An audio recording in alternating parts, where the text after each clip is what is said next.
Very nice. Almost done. Almost done. 2, 1, and done. All right. Woo! TopFitPros.com. Wow, going independent. That's the dream of a lot of personal trainers.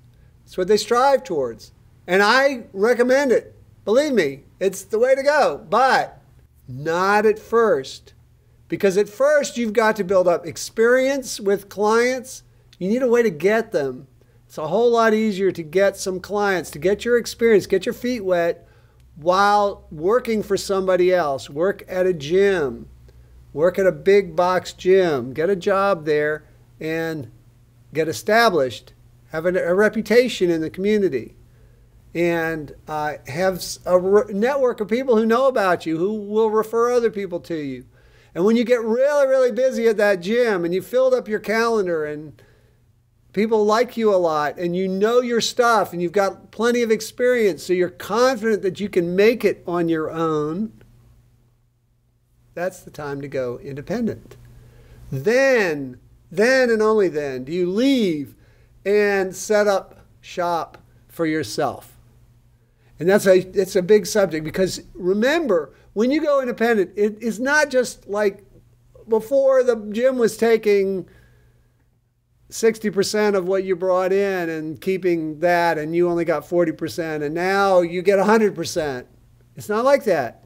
When you're independent, you have to cover all the costs of marketing. You have to cover your rent. You have to cover your electricity. You have to cover all the overhead costs, heat, wherever you are, whatever the utilities costs are, if they're taxes, mortgage, if you buy a property, upgrades, you have to buy all your equipment.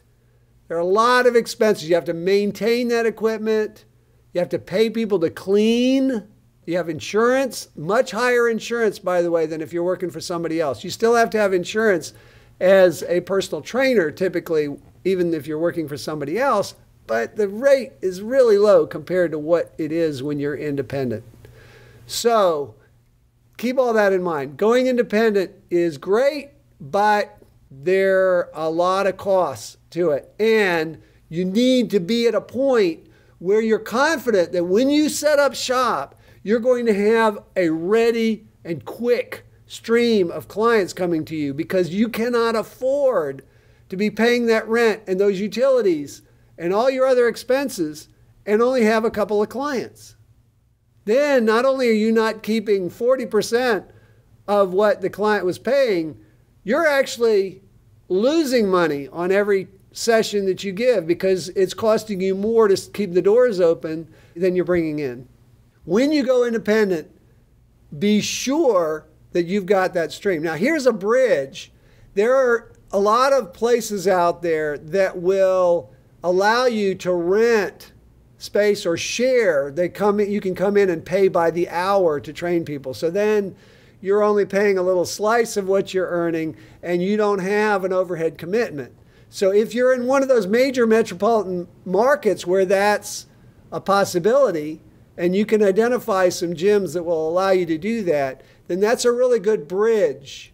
And then when you build up a good stream of clients that way that are coming to you and you're paying the rent and so on, and they're your clients and you're not taking them from the place where you worked before, they're your clients, and you've got that stream, then you make the jump. So one of the ways you can do this is that you work for a gym, and as long as they haven't put a non-compete clause on you that you're violating, if you can also set up where you're doing some independent training somewhere else, maybe outside of whatever radius the gym requires you to stay clear of for competition or whatever, you can have some hours where you're training independently and renting space in somebody else's facility, a studio or something like that.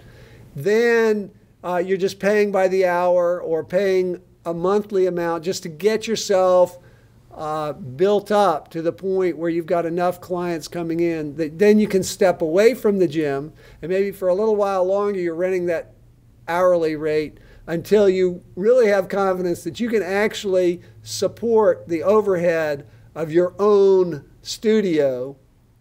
Then you get the equipment, and you set up the studio, and you're off and running. So it takes some investment, and it takes some transition time, but it's a great way to go, because really to make money, to make serious money as a personal trainer, you ultimately need to be on your own, and you need to really have some other people working for you. So that's the future. That's the path.